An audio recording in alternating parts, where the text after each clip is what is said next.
It's Wednesday, May 21st.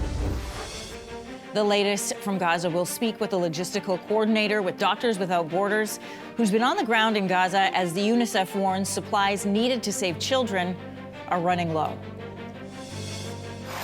He made a bad choice. It's going to change his life forever. Inside job. Investigators say a maintenance worker helped a group of dangerous inmates escape from a New Orleans jail. Led by Emily Clark. On the outside, Clark, she scores! Your overtime hero, Emily Clark! Wins for glory. The Ottawa Charge taking game one of the Walter Cup final in overtime. They can take a stranglehold on the series tomorrow night. Stay with us, Canada. Your morning starts right now.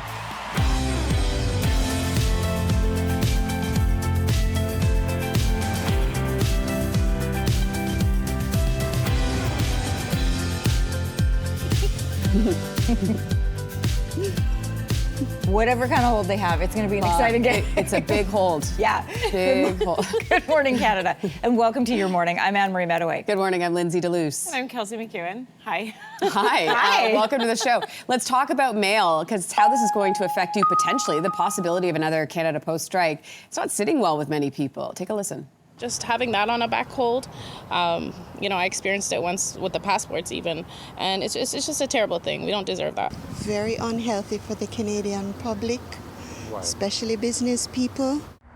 Workers will be in a strike position by Friday if a full national strike happens. Mail and packages will not be delivered until job action is over. We saw this, 6 months ago?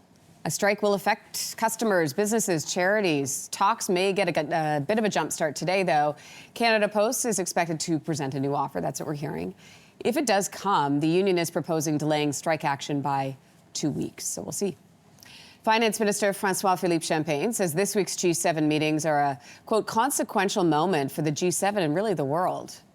This is about leadership. This is Canada setting the global agenda with our colleagues. Risks to the global economy will be a focus during the 8 sessions being held in Alberta between Canada, the U.S., Japan, France, Italy, Britain, and Germany.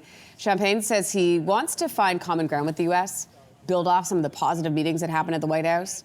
Ukraine's finance minister will also be at the meetings this week, even though Ukraine's not a member of the G7. Champagne says it's morally imperative that G7 countries help rebuild Ukraine.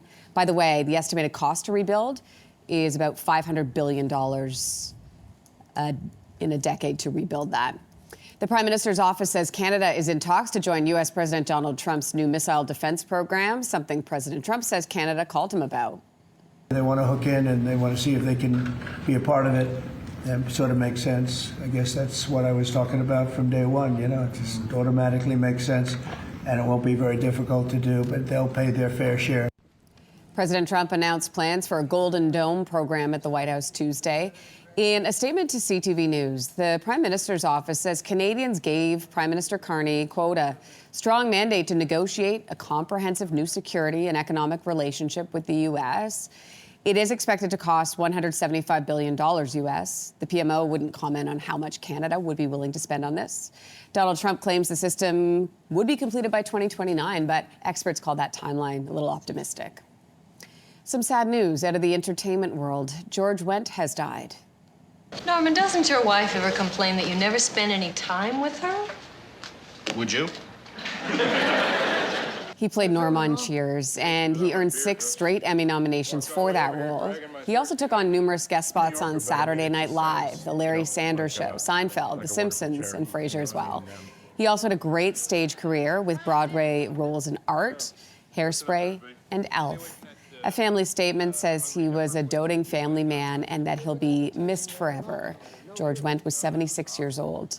And the bar that inspired Cheers in Boston paid a touching tribute to its most famous barfly yesterday. You can see it here, the manager placing a beer at his spot.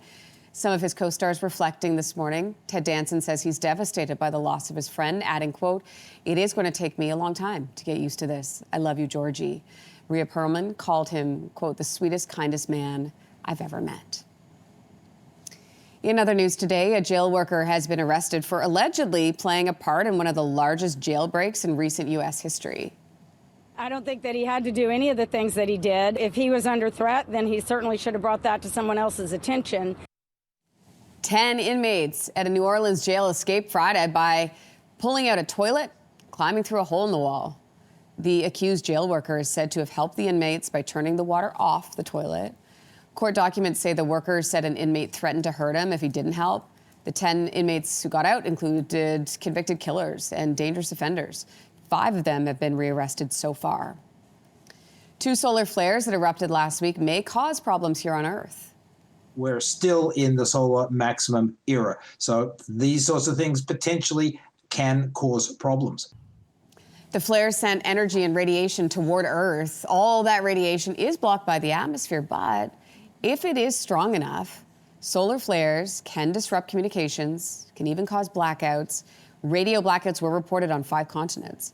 Another side effect of solar flares is that northern lights may be seen much further south than normal. Experts don't expect any more disruptions on Earth, at least for the next few days. So there's that.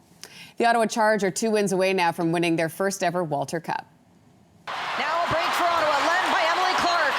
On the outside, Clark, she scores! Your overtime hero, Emily Clark! Nice goal. Emily Clark scoring the winner just under 3 minutes into OT in Game 1 Tuesday night.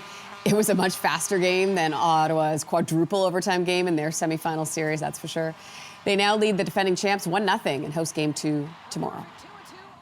The Stars looked quite fetching on the red carpet. He might not know what's going on, but he looks good in his top hat. He does. Ooh, look at the feathers. The annual Pet Gala. Look at that train.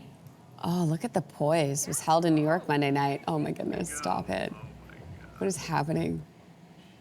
They're just so good at just sitting there. Yeah. It happened down the street from the Met. Pets were wearing inspired looks that we saw earlier this month at the Tailored for You Gala. It's been going on for more than a decade. Remember this dog we brought you? Yeah, he's in Cannes, right? Yeah, this is the Cannes dog. I think that dog's name is Star. So this is all the pet galas for a good cause. All proceeds go to the American Kennel Club's Museum of the Dog in New York.